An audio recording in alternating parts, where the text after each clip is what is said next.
एक बात मना आज दिन तक समझ में को आई नहीं कि बगासुर रे एक बड़े बार दीकरो भाई है जिसका नाम है राजू, कवि राजन या राजू मास्टर इत्यादि नाम में फेमस है गांव में।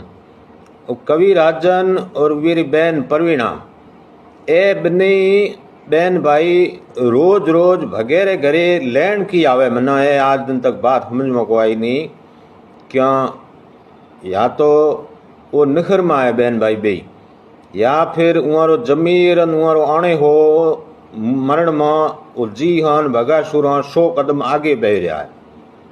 वजह की है प्रवीणा और राजू रोज रोज वगैरह घरे की लैन आवे। इं ना वगैरह वो जो एहसान है इं मारे कीड़ा उहारो पोतरो कौकर पड़ो गो। मैंने यही बात समझ में को आवे नहीं, एक ही बात समझ में को आवे नहीं कि राजू प्रवीणा रोज रोज वगैरह घरे गोता खावे ए लेन की आवे वगैरह घरे क्यों भगे अँ की एड़ो कोई शुभ काम कियो अँ कोई ग्योड़ा पाछे लायो है एड़ो भाल कियो है जो वे भाल री वजह हाँ वगैरह जो एहसान जो था वो है अँ पोतरो पड़ो गो। वजह की है राजू प्रवीणा वगैरह घरे रोज रोज की लेन आवे के हमें जवाब दीजिए दो।